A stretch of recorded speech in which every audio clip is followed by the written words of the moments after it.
Shalom Bapak Ibu yang terkasih dalam nama Tuhan Yesus, para Wisdomers sekalian, ketemu lagi di Wednesday Bible Wisdom. Gimana kabarnya Bapak dan Ibu para Wisdomers sekalian? Semua baik-baik kan? Kami percaya dan doa kami bahwa Bapak dan Ibu para Wisdomers baik-baik saja, sama seperti jiwa Bapak dan Ibu sekalian baik-baik saja. Hari ini kita akan masuk dalam pembahasan yang baru, bahasan yang pastinya seru, dan kita juga akan tetap bersama dengan narasumber kita, Pastor Aruna Virtual Kito. Tapi sebelum kita memulainya, mari kita bersatu di dalam doa. Bapak kami yang mengucap syukur Tuhan Yesus Tuhan, buat hari ini kami boleh diberikan kesempatan Tuhan, boleh belajar lagi Tuhan, melalui Wednesday Bible Wisdom Tuhan. Terima kasih Tuhan Yesus, biarlah Engkau yang ambil alih Tuhan Yesus tayangan ini Tuhan, biar menjadi kehendak Tuhan yang jadi. Kami berdoa Tuhan Yesus Tuhan, buat Pastor Aruna Virtual Kito Tuhan Yesus Tuhan, yang boleh menjadi narasumber dan semua tim yang ada Tuhan, kami berdoa, biarlah Tuhan Yesus, kemuliaan hanya buat Tuhan Yesus. Terima kasih Tuhan buat semuanya. Di dalam nama Tuhan Yesus Kristus. Haleluya. Amin. Wisdomers, selamat menyaksikan.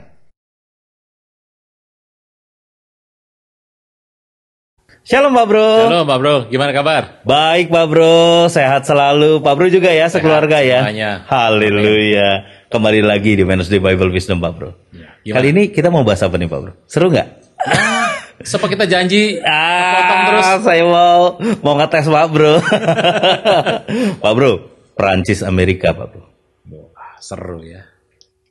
Ini kita angkat koper apa enggak Pak Bro? Oh enggak. Definitely enggak Pak Bro. Jadi gini, tandanya belum kuat. Gitu. Jadi mau beres-beres itu selalu, beres-beres koper selalu. Iya. Tapi jangan ngunci koper dulu. Iya. Ini kan rame gara-gara Australia atau ini? Iya. Nah ini Pak Bro. Iya. Sudah Macron sudah ditelepon sama yang Australia, udah ngomong-ngomong. Jadi sempat dicuekin. Katanya duitnya lumayan gede Pak Bro. Makanya Prancis marah ya Pak Bro. Iya, karena duitnya besar sekali. Tapi kan sebetulnya bukan masalah Prancis Australinya. Ini Amerika perlu perluasan karena di geopolitik yang ada di Asia, kekuatan China makin kuat loh. Dan ingat, Australia itu investasi China sudah banyak sekali. Indonesia di tengah ini Pak Bro. Jadi jangan bilang jauh-jauh, pertengkaran muka bumi sekarang dekat dengan kita ini. Di selatan kita loh ini. Lah kan kemarin udah latihan Pak Bro. Oh iya. Berapa bulan lalu ya? Iya. Yang mendarat di Palembang ya? Iya. Nah, jadi kalau kita ngomong tadi, Prancis sama Amerika sebenarnya kayak pengailan isu aja ya Pak Bro? Atau gimana Pak Bro? Ya kalau Prancis marah wajar. Tapi kalau mereka pecah kongsi tidak. Ya pertama ingat, Prancis kan adalah orang negara yang memegang hak veto di PBB, Dewan Keamanan. Iya. Pemegang resmi ada 5 kan ya? Iya. Jadi tentu saja Prancis negara besar. Walaupun terakhir kita tahu kalau Pak Bro pernah mampir ke Paris, ya ampun ya, tahun 2015, 16, 17, 18 itu katanya mending kita pergi ke Indonesia aja lebih rapi katanya. Nah Prancis ini kan dia masih produksi barang-barang hebat. Tentu saja Australia waktu itu mau beli.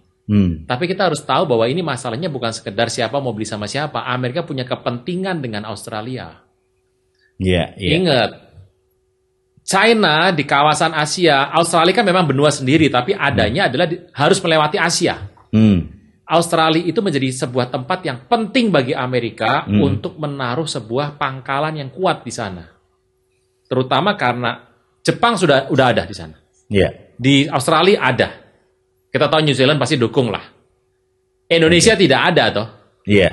Walaupun ada latihan-latihan perang ya. Oke, tidak ada selama ini. Filipina 3 tapi Pak Bro. Filipina. Iya. Dikunci semua. Iya. Tapi harus ditambah. Kenapa? Pengaruh China semakin kuat semenjak perang terbuka antara Trump dengan Xi Jinping terkait perang dagang ini melebar kemana-mana. Dan China masuk lewat perdagangan ya Pak Bro? China dimanapun masuk selalu dengan uang bantuan. Termasuk ini kepada Taliban Afghanistan, kepada betul. Sri Lanka, Pakistan, kepada negara-negara Tan itu semuanya, termasuk ke Australia yang pertama menolak, mereka masuk lewat perdagangan.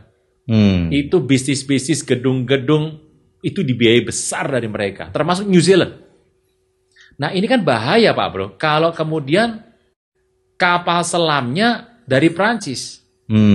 Kapal selam buatan Amerika, pertanyaannya, apakah di sana ada alat penyadap buatan Amerika? Nah, kan kita tahu tuh ya, jadi kelihatannya Australia entah ditekan apa, pro-nya ke Amerika. Ini paling ngambek ya sebentar.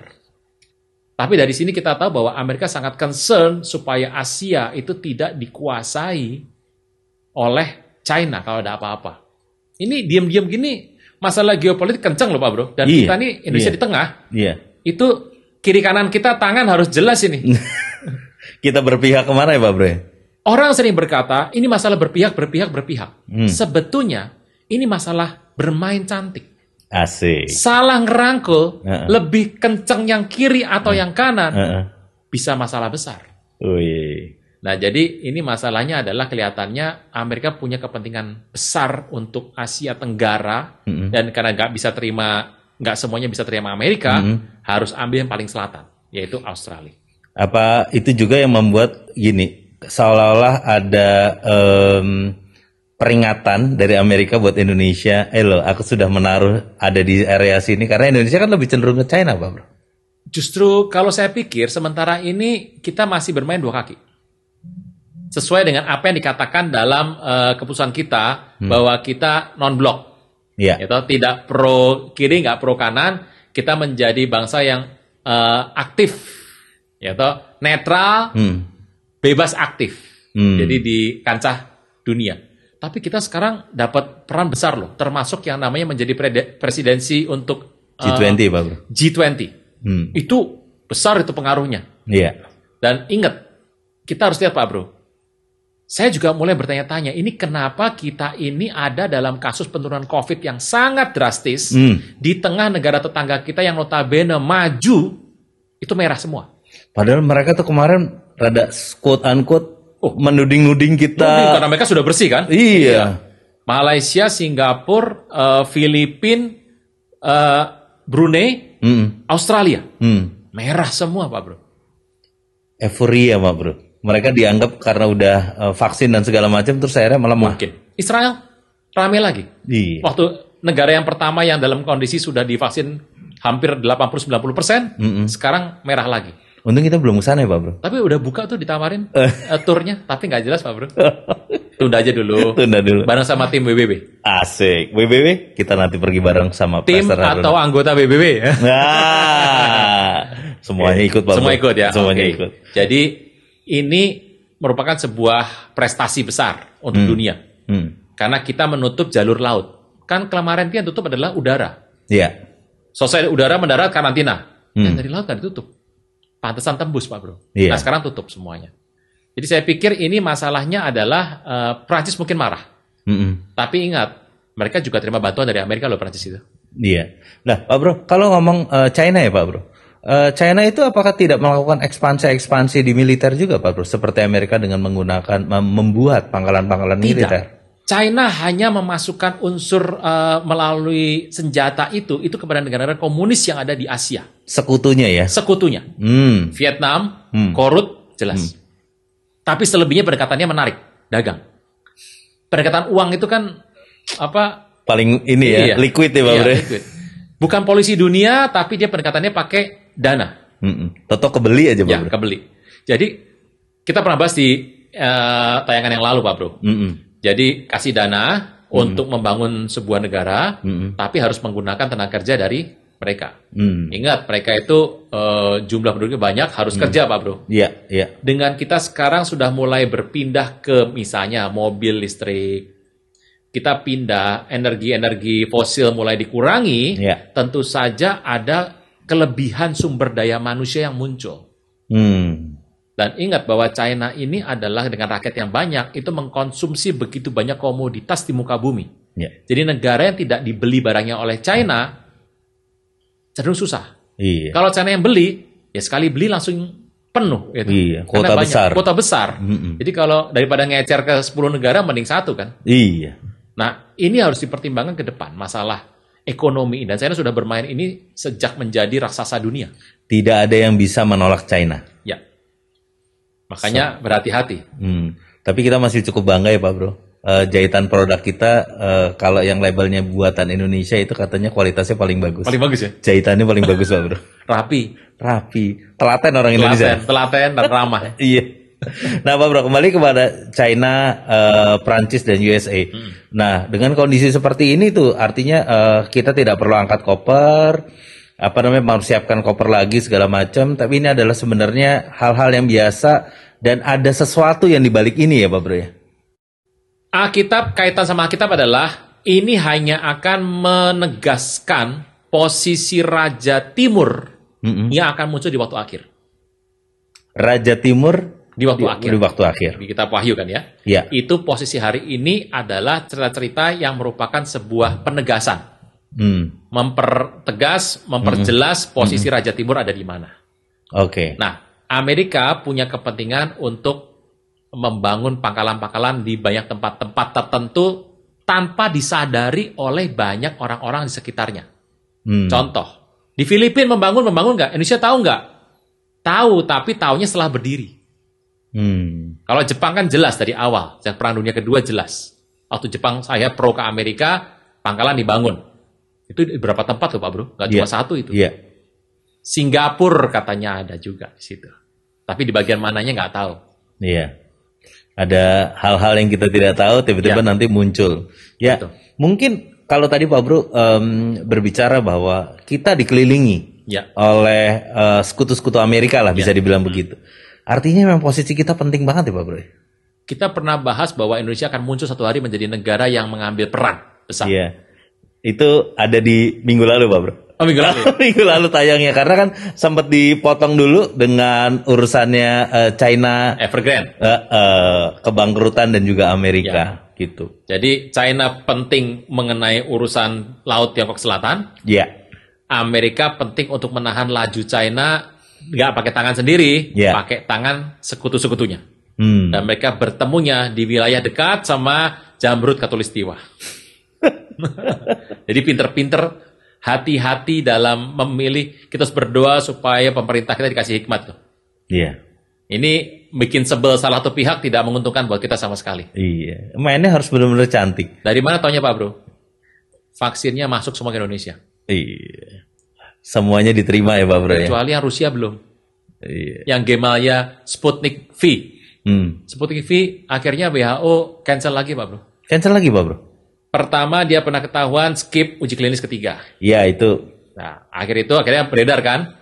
Kemarin WHO periksa ke sana. Ternyata ada urut-urutan yang tidak sesuai dengan kaidah-kaidah WHO. Jadi tidak dikasih izin lagi.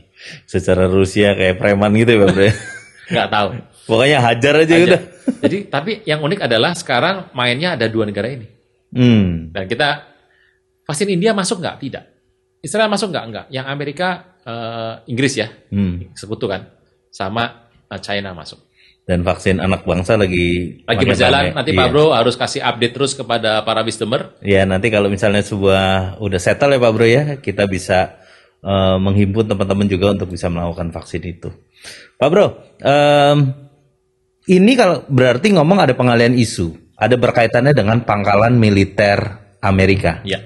Saya teringat di 2019 atau 2018 di Universitas Baltimore itu mengungkap tentang jumlah pangkalan militer Amerika yang ada di dunia, Pak Bro. Ya. Ternyata jumlahnya pada tahun 2018 atau 2019 itu sekitar 800. Saya nggak tahu sekarang. Hampir 1000, Pak. Ya, hampir 1000. Itu kalau nggak dibongkar hari itu, orang mungkin masih nggak tahu ya. Makanya Amerika nggak pernah mau kasih tahu di mana pangkalannya. Karena kalau dikasih tahu, orang akan tahu siapa sekutunya. Dan negara yang mendapatkan posisi pangkalan itu tentu saja tanda kutip ada unsur-unsur Amerika masuk untuk mengatur. Iya, iya. Dan ini kan dihindari secara publisitas. Nah, itu Pak Bro. Biasanya apapun yang kecil aja sama media itu langsung di blow up. Kenapa ini nggak keluar? Zaman dulu kan media dikuasai oleh siapa? Jadi saya tuh masih teringat dengan sebuah cerita pada tahun sebelum 2010 bahwa siapa menguasai media ke masa depan, dia akan menguasai dunia. Itu kan pola pikirnya, mana bisa sih media itu cuma koran ya kita pikir ya. Koran bisa apa sih? Mau nulis bohong juga kita tahu yang benar yang mana. Tapi ternyata makin kesini orang tuh makin bergantung sama media. Dulu orang bergantung sama fakta, media sebagai informasi tambahan. Lama-lama bertukar. Lama-lama orang hanya bergantung kepada satu jenis media saja, jangan-jangan. Dan kita tahu, para wisdomer, Pak Bro juga, bahwa raja-raja media yang menguasai dunia sekarang itu kan berasal dari satu sumber yang sama semua. Ada satu yang nanti akan membahas A, ada yang membahas B. Jangan berpikir bahwa kalau A sama B ini nanti saling ribut, mereka dari orang berbeda. Tidak. Itu cuma cerita panggung sandiwara saja.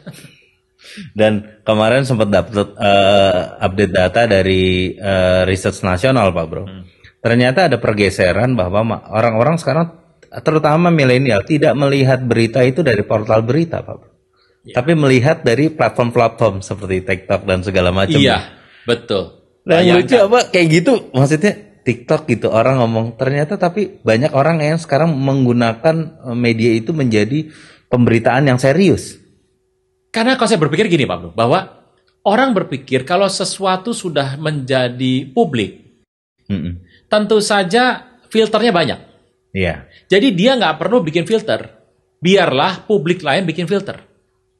Lah kalau semua orang berpikir seperti itu, lama-lama nggak ada filter sama sekali. Jadi kalau Pak Bro cerita sama saya, bener apa nggak bener saya cari dong. Iya. Tapi kalau Pak Bro berani cerita depan 100 orang, berarti entah itu bohongnya pinter, atau bener-bener sejati, jujur. Iya. Karena saya waktu dengar Pak Bro, saya kan bilang, nanti biar sebelah saya ngecek. Iya. Sebelahnya bilang, siapa tahu ada orang lebih tahu lagi. Lama-lama 100 orang itu skema Ponzi. Akhirnya nggak ada yang nyari sama sekali. Jadi semua cerita yang ada di publisitas makin banyak yang menonton, dianggap makin bersih. Nah, itu ini resiko. Betul. Nah, Pak Bro, kembali lagi tadi ke urusan pangkalan militer. Ya. Tampakkan Alkitab dulu, Pak Bro. Alkitab berkata bahwa akhir zaman orang ingin mendengar apa yang mereka ingin dengar. Mendatangkan guru-guru palsu. Nah, boleh di ini, Pak Bro. Apa namanya, dibacakan mungkin 1 ayat 2 ayat, Pak Bro. Oke. Kita lihat, Pak Bro. 2 Petrus 2. 2 Petrus 2. Ini menarik sekali. Kitab 2 Petrus yang kedua. Kita lihat ayat 2 Petrus 2 ayat pertama. Sebagaimana nabi-nabi palsu dahulu tampil di tengah-tengah umat Allah, demikian pula di antara kamu akan ada guru-guru palsu. Wow. Mereka akan memasukkan pengajaran-pengajaran sesat yang membinasakan. Membinasakan artinya tidak membawa kepada Tuhan Yesus, Pak Bro. Yeah. Bahkan mereka akan menyangkal penguasa yang telah menebus mereka dengan jalan demikian segera mendatangkan kebinasan atas diri mereka. Ini juga bahaya. Belum lagi kalau saya tambahkan cerita apa yang ada di 2 Timotius, Pak Bro. Keadaan manusia pada akhir zaman. Ya. Ini kita akan lihat bagaimana situasinya sudah ada seperti zaman sekarang, Pak Bro. Jadi hati-hati. Kita harus tetap jadikan firman Tuhan sebagai acuan untuk tonggak benchmark filter. Jadi benar-benar kita menggunakan Alkitab menjadi pegangan kita nih, Pak Bro. Yes, betul. Tidak berita-berita yang beredar. Berita beredar itu adalah informasi. Nah, tapi action kita. Keputusannya dari firman Tuhan. Cakep. Nah, ya, luar biasa. Cakep. Pak Bro, kembali lagi tadi ke apa namanya, pangkalan militer. Ya. Apakah ini ada kaitannya sama ini, Pak Bro? Seru. Lockheed Martin. Iya. Itu kita terkenal dengan produk-produk militer kita banyak yang di-create dari sana tuh, Pak Bro. Dari Lockheed Martin ya. Iya. Area 51 ini sampai sekarang menjadi pusat teori konspirasi dunia. Oke. By the way, Pak Bro. Ya. Ada beberapa slide saya yang saya ambil dari seminarnya Pak Bro loh. Yang zaman dulu ya? Zaman dulu. Ini kira-kira berapa tahun yang lalu Pak Bro? Pak Bro cerita area 51 ini. Area 51 pertama kali saya cerita adalah 2012. Wow. Dengan semua cerita terkait CERN. Iya. Itu CERN sebelum diinaugurasi. Iya, 2015 ya Pak. Ini kan sudah lama sekali. Termasuk kalau Pak Bro tahu, nggak berapa lama setelah itu 2014 ada tokoh ex-saintis mantan yang kemudian meninggal pada bulan Oktober. itu memberitakan sebuah cerita tertentu terkait dengan Area 51. Jadi itu besar. Nah, waktu itulah 12 saya ngomong, beritanya 14 keluar, seminar 14 sampai 15 itu menjadi ramai sekali.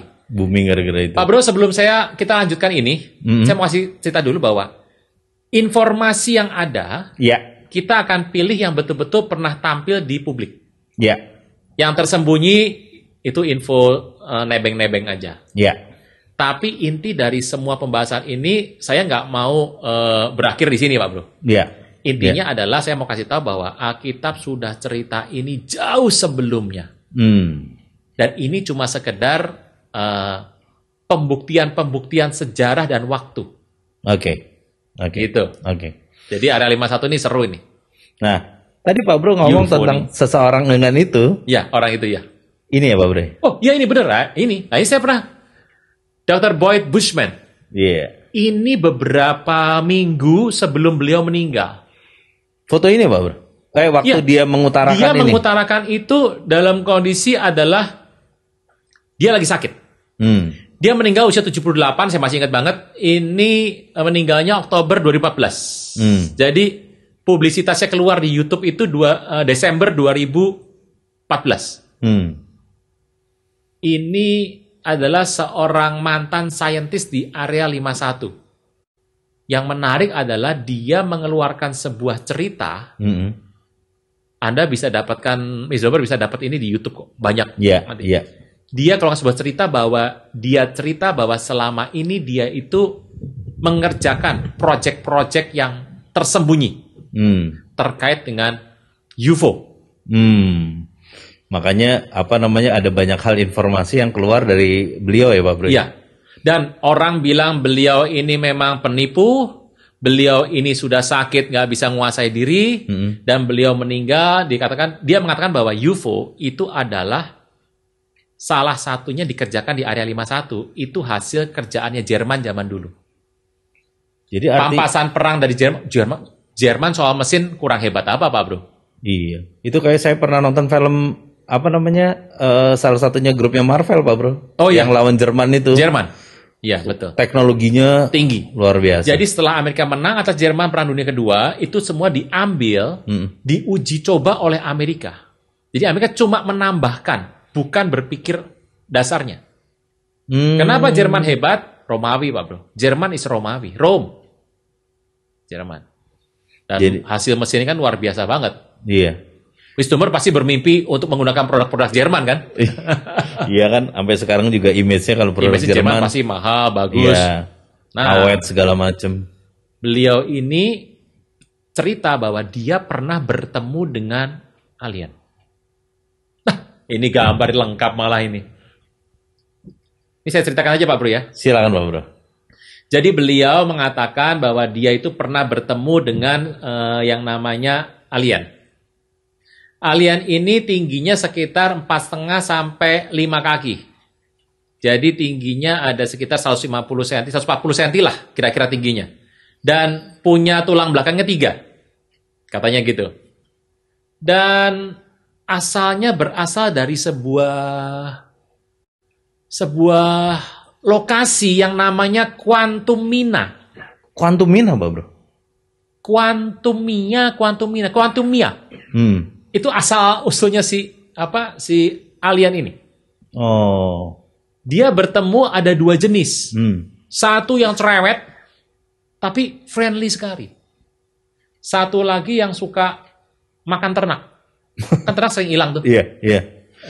Makanya gue banyak cerita kalau alien nyedot itu pakai kapal piringnya. Ya kapal piring itu isinya ternak. Itu karena dia suka makan ternak. Oke. Tapi nggak terlalu friendly sama kita. Pak Bro, saya ngomong begini, orang kan ngomong apa? Hoax semua kan ya? Agustus 2020, NASA, Pentagon, sepakat untuk membuat Satgas UFO. Artinya memang ada tuh. Tuh kan? Apa yang kita bilang, itu hoax. Nanti dulu, jangan terlalu cepat. Biarkan waktu yang membuktikan. 2020 Agustus kemarin masih dekat loh Pak Bro. Iya. Baru 13 bulan yang lalu, 14 bulan yang lalu. Iya. Mereka buat. Berarti mereka tahu bahwa membuat Satgas COVID, berarti COVID ada. Iya. Barangnya udah ada gitu. Barangnya ada. Nah, mereka bikin satgasnya dan itu resmi loh, pemerintah yang buat. Nah, dia cerita ini foto-fotonya. Foto-fotonya dibuat semua dan bentuknya kayak manusia ini. Tapi tentu saja cerita ini dan beliau meninggal nggak berapa lama setelah itu meninggal. Nomor satu, ini banyak kritik. Ada yang positif, ada yang negatif. Yang positif bilang apa? Masa dia bohong? Orang sudah mau mati, itu nggak mungkin bohong. Jadi, ayolah, ini penting. Nggak mungkin dia bohong. Dia sudah mau mati, dia buka fotonya ada. Lengkap semua. Dia mau dapat dari mana? Tapi ada yang bilang gini, ada juga karena orang tuh tahu bahwa dia kalau orang mau mati itu ngomong pasti bener. Jadi kalau dia punya kegagalan dalam hidup, dia ngomong aja. Supaya nanti setelah dia wafat, namanya menjadi terkenal. Iya, nutupin ya Pak. Nutupin. Nah, salah satunya adalah yang kanan bawah tuh Pak Bro. Ini ya Pak Bro ya. Ya. Jadi nggak berapa lama dari beliau ngomong, itu di Kmart, itu dijual boneka-boneka yang mukanya kayak begitu. Jadi dia mau bilang bahwa Dr. Bushman itu ngelindur. Dia bohong membeli barang-barang boneka dari Kmart, kemudian difoto, dibagi ke kita. Jadi yang itu foto dari Dr. Bushman yang paling kiri. Kiri ya. Yang tengah itu dari Eckhart itu adalah staffnya dia, tangan kanannya dia.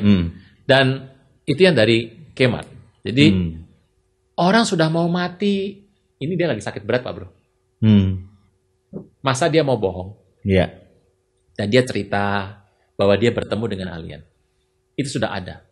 Itu disembunyikan dengan kuat oleh Area 51 dan kemudian dia bongkar sebelum kematian dia. Fotonya banyak banget yang dia kasih dan ini hasilnya. Nah sekarang tinggal pertanyaannya, Pak Bro mau percaya yang mana? Saya percaya Alkitab aja Pak Bro. Nah kita harus mengatakan di Alkitab ada nggak kan gitu. Kalau Alkitab bilang nggak ada, berarti nggak ada. Kalau Alkitab bilang ada, berarti ada. Ini ada kaitannya sama Mazmur 9 itu nggak? Wahyu 9 nggak Pak? Yes. Justru ini saya mau bilang bahwa ini pernah disentil ya, karena kita harus buka itu di Wahyu 9 ayat pertama sampai ke 5. Yang saya bilang mirip Tomcat itu Pak Bro? Iya betul, mirip Tomcat. Jadi mukanya muka belalang. Belalang itu apa sih? Matanya besar. Kalau Pak Bro lihat gambar itu, iya. Nah ini nggak jelas. Apakah ini pengalian isu? Ada yang nuduh begini Pak Bro. Ini pengalian isu supaya orang itu matanya ke area 51. Area 51 itu kan itu adalah tempat kayak bandara Pak Bro. Iya. Luasnya itu berkali lipat dari bandara kita. Iya. Tapi jumlah penerbangannya Denver itu sangat kecil sekali. Orang berkata terus apa? Isinya apa ini? Lapangan udara ini apa? Jangan-jangan di bawahnya ada sebuah penelitian. Dan itu kan pagernya kenceng banget Pak Bro. Iya. Dilarang masuk. Nah, ini dia nih. Ini ya Pak Bro ini maksudnya. Ini ada di sini nih Pak Bro. Iya. Saya ambil data dulu ini. Nah, tapi di sini itu ada yang namanya jalur bawah tanah. Deep Underground Military Bases. Dan bawah tanah ini nyambung ke seluruh Amerika Pak Bro. Gitu. Semuanya connect ya Pak Bro? Ya. Jadi yang warna putih ini memang sudah ada. Gitu. Yang hijau itu spekulasi. Ini ada ceritanya nih. Hijau itu masih diperkirakan ada terowongannya. Kalau yang warna putih sudah ada terowongannya. Wow, yang kayak gini Pak Bro? Ya ini fotonya ada. Jadi orang bilang, benar nggak ada fotonya nih? Ini tersebar fotonya Bapak Ibu. Jadi kayak film-film tuh kan ada tuh yang film-film secret agent segala macam yang travelingnya lewat bawah, orang nggak tahu gitu. Betul sekali Pak Bro, ini sudah ada ini. Nah, apakah mereka yang membuat ini kita nggak pernah tahu. Tapi satu hal adalah orang mengatakan, ada pandangan bilang begini, jangan-jangan ini cuma isu supaya mata orang itu semuanya melihat ke area 51 dan ribut membahas ini. Tanpa pernah mereka kasih waktu untuk melihat perkembangan dari pangkalan militer Amerika di muka bumi. Jadi sambil Amerika itu menyebarkan pangkalan yang hampir 1000 itu, di muka bumi, Yeah. mereka menggeber terus, kipas terus berita Area 51. Hmm. Supaya berita Area 51 itu memenuhi jagat medsos, sehingga tidak ada tempat untuk pemberitaan pangkalan Amerika di dunia di medsos. Apakah ini yang memulai itu adalah ini, Pak Bro? Isunya? Ini menarik, Pak Bro. Jadi gini, kalau teman-teman lihat, Enggak, maksudnya di belakang itu semua ada ini gitu. Ini dapat aja nih ya kayak gini. Ini dari Steve Jackson, kartu Illuminati. Iya. Yeah. Terbitnya sekitar 2014, 15. Ini diyakini sebagai kartu-kartu terakhir. Ceritanya ya. Jadi kartu kan berbagai macam kartu. Ada yang ceritanya sudah lewat, ada yang akan. Ini akan. Jadi ceritanya ini mengatakan bahwa kelak orang-orang percaya itu akan hilang. Yang menghilangkan adalah alien. Dan itu, lihat itu. Ini kan ada, ada segitiga ya. Iya. Ini kan lambang $1 Amerika. Iya, betul. Ini ada matanya gitu ya. Betul. Dipotong. Betul. Gitu. Ini adalah $1 Amerika. Iya. Nah, kalau kita melihat ini, jadi nanti kalau ada orang-orang percaya itu hilang, itu berarti diculik oleh alien. Dengan kartu ini kelihatannya orang tidak bisa lagi menolak karena sudah disampaikan bertahun-tahun sebelumnya. Ini saya lagi berpikir gini, Pak Bro. Ini yang saya tahu ya. Nanti mungkin Wisdomers juga bisa ngecek. Yang saya tahu ini keluarnya 2014 menjelang akhir, Pak Bro. Iya. Dan 2015 tuh tiba-tiba ada sesuatu yang gegap gembita gitu terjadi. Apakah ini jadi kayak apa ya? Signal gitu kan, Pak Bro pernah cerita. Biasanya kalau mau ngeluarkan sesuatu, dia udah ngasih tanda-tanda gitu, Pak Bro. Kalau kartu Illuminati, Steve Jackson cards, itu biasanya untuk sampai terjadi, termasuk 9/11. Kemudian peristiwa kayak Saddam Hussein digantung. Kemudian peristiwa gempa Jepang, Fukushima, itu biasanya sekitar 5-7 tahun. Tapi yang paling banyak terjadi adalah 6 tahun lebih. 6 tahun 5 lebih. jarang ya, 5 jarang. Biasanya sekitar 5-7, pernah ada 5, cuma 5 jarang. Yang paling banyak 6 tahun. Jadi kalau 2014, akhir, siap-siap aja. Tapi kan sudah dijawab 2020. Iya. Bahwa mereka membuat Satgas UFO. Jadi dia pandemi keluar, di cover ini, kalau ini nanti udah turun, dia naikin lagi. Jadi beritanya saling menyusul gitu, tutup-menutup. Dan kepala manusia tuh hanya bisa terima berita nggak banyak, Pak Bro. Begitu sudah over information, uninformed, tidak terinformasi, sama jeleknya dengan over information. Pak Bro kalau sekarang pergi ke pik mau makan, kita nggak jadi makan. Iya. Banyak banget. Iya, saya suka bingung kalau begitu, Pak Bro. Tempat yang banyak ininya terus malah jadi bingung. Mending di WBW, ya toh menunya cuma satu, itu lagi, nggak ada yang lain. Salam gudeg, Pak Bro. Salam gudeg.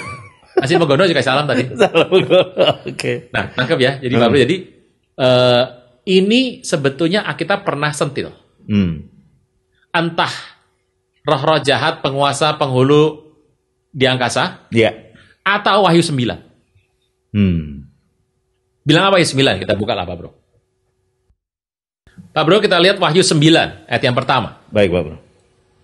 Dan malaikat yang kelima meniup sangkakalanya, aku melihat sebuah bintang yang jatuh dari atas langit ke atas bumi, dan kepadanya diberikan anak kunci lubang jurang maut. Aneh sekali. Yang jatuh bintang dikasih kunci lubang jurang maut.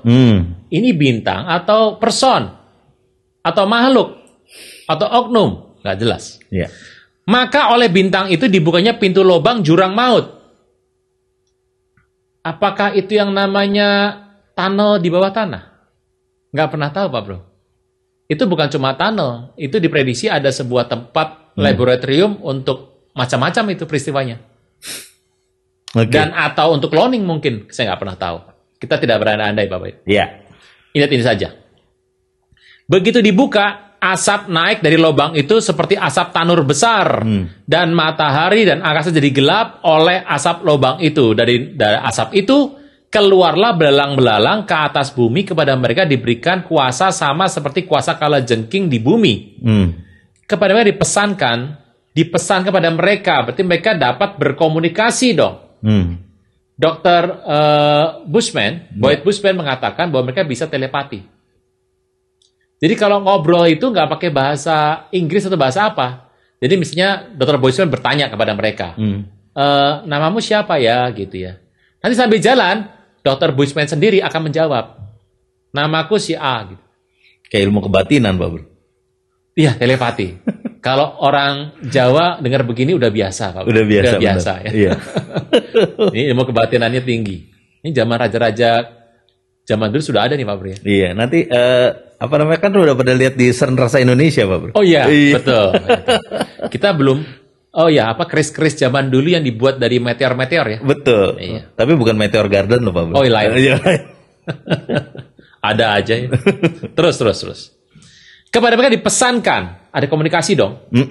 Supaya mereka jangan merusakkan rumput di bumi atau tumbuhan ataupun pohon, melainkan hanya manusia yang tidak pakai meterai Allah di dahinya. Dan mereka diperkenankan bukan untuk membunuh manusia, tapi untuk menyiksa. Berarti alien ini tidak difokuskan untuk membunuh manusia. Friendly. Menjadi musuh, tapi tidak membunuh. Apa yang disampaikan oleh Dr. Boyd Bushman bisa masuk akal. Walaupun kita nggak memberikan keputusan ya. Iya. Bola tanggung, super tanggung ini. Nah, artinya serangan mereka atau bisa kita bilang kalau mereka menganut ini menjadi acuan mereka untuk menyerang gitu ya Pak Bro ya. Berarti alien itu umurnya hanya 5 tahun. Isu besar atau apanya gitu. Bisa diartikan begitu nggak Pak Bro? Gini, mereka mungkin dipesankan dalam arti diprogram atau mereka melihat manusia kan mereka tidak menyerang sebelum diserang. Iya. Prinsipnya kan gitu. Iya. Kenapa mereka makannya cattle ternak? Kenapa nggak makan manusia? Apakah ini merupakan hasil cloning gagal? Atau buatan manusia gagal? Gitu. Apakah mereka menciptakan rasa bermusuhan dengan bumi? Kita tunggu saja hasil dari Satgas UFO yang dibentuk. Ini sudah jelas tahun lebih. Iya. Harusnya ada hasil yang bocor, Pak Bro. Iya. Tapi kalau kita melihat tadi ada boneka di Kmart gitu ya dengan Dr. Boyd Bushman yang tadi ada segala macam. Para berita bilang kemungkinan ada. Kok tiba-tiba di dunia muncul gambar-gambar seperti ini ya Pak Bro? Boneka-boneka seperti ini yang seolah-olah kayaknya mau mengedukasi secara kalau Pak Bro bilang tuh cara halus gitu. Ya. Di bawah sadar ya edukasi bagian anak muda bahwa yang namanya tampilan-tampilan tidak normal itu adalah normal. Iya. Yang di Kmart itu Pak Bro, saya juga sanksi. Itu dibuat sebelum Dr. Bushman bercerita, artinya Dr. Bushman berbohong, mengambil barang itu difoto terus dia cerita dengan versi dia, ataupun setelah dia cerita, untuk menutup cerita dia ini, diproduksilah bentuk itu di Kmart. Dijualnya di tempat yang sangat rame dengan kata-kata lihat ini opa pembohong ini sebetulnya. Jadi dengan cepat diproduksi untuk menutup, membungkam kisah Dr. Boyd Bushman. Atau Dr. Bushman berbohong. Kita nggak pernah tahu. Tapi Alkitab berkata bahwa akan ada seperti belalang yang akan muncul. Nah, Pak Bro, saya lebih fokus kepada Mazmur 2 bicara mengenai maka pemimpin pembesar-pembesar raja bangsa-bangsa seia sekata bersatu melawan Tuhan yang diurapinya. Apa arti melawan Tuhan? Tadi pada akhir zaman dikatakan akan muncul guru-guru palsu yang akan memberikan sebuah pengajaran untuk menyangkal penguasa selama-lamanya dan penyelamat kita. Jadi sebenarnya menyangkal kodrat Tuhan dalam hidup manusia. Nah, dimunculkannya gambar-gambar seperti yang Pak Bro gambar ini. Ini tentu saja bukan cuma propaganda asal boneka. Artinya anak-anak kecil generasi berikutnya itu dibiasakan untuk mereka itu menerima perbedaan. Jadi melihat orang berbeda itu biasa. Oke, bukan masalah disabilitas, bukan ya, kita nggak bahas ke sana. Orang-orang yang punya background berbeda itu biasa. Jadi orang nggak lagi melihat agama sebagai satu yang berbeda. Kedua, melihat manusia itu sama di mata hukum atau kemasyarakatan. Which is itu baik lah Pak Bro. Tapi juga nanti melihat bahwa orang-orang yang tampil unik, kayak misalnya punya orientasi yang lain, itu dianggap nggak ada masalah. Wajar. Jadi nilai-nilai kudus yang diwariskan dari turun-temurun itu sebetulnya merupakan hal yang dapat disingkirkan di waktu sekarang ini dan menjadi kuno hari-hari ini. Maunya begitu. Sampai titik yang tertinggi adalah mereka mengatakan bentuk-bentuk seperti ini, Pak Bro. Ini adalah bentuk-bentuk yang wajar terjadi di muka bumi. Lalu mereka ngomongnya adalah ini human right. Ini human right. Yang sebelah kanan atas coba lihat baik-baik. Itu kan centaur. Berbadan kuda. Yang kita pernah bahas Dewa Pan, Banias. Dewa Pan tuh sebelah tuh, Pak Bro. Channel sebelah ya? Iya. Yang Kaisera. Rumah sebelah tapi yang pemilik sama. Pembicaranya sama. Pembicara sama tapi rumahnya sebelah. Oke. Jadi Wisdomers main-main ke channelnya. Nah ini nggak tiba-tiba begini Pak Bro. Ini sudah dikondisikan ini. Iya. Kondisikan.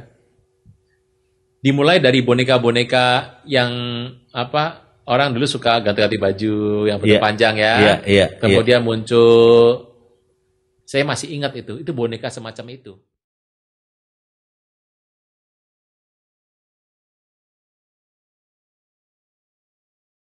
Saudara-saudariku yang terkasih, hanya Yesus yang sanggup melepaskan Anda dari segala kesalahan dan dosa.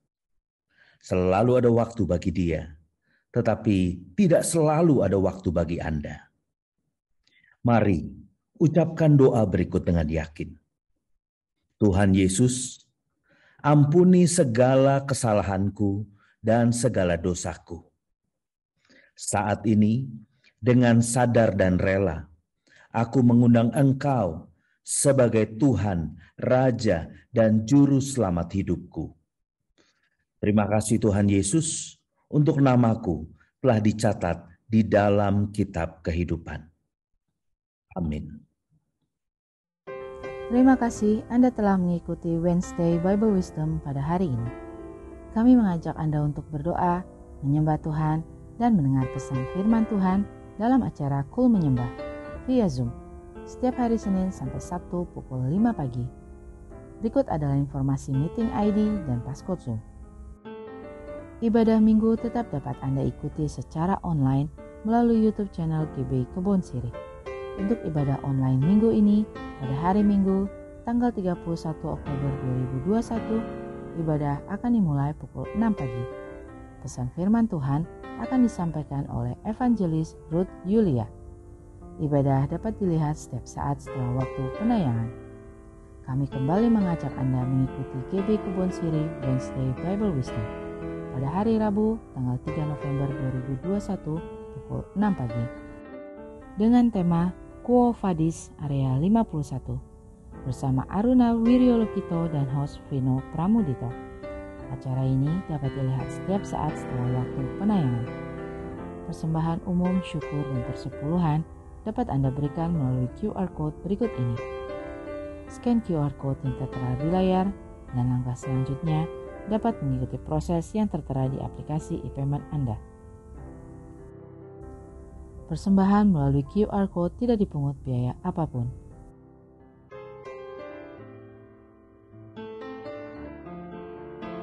Persembahan umum, persepuluhan, diakonia dapat Anda transfer ke nomor rekening berikut ini.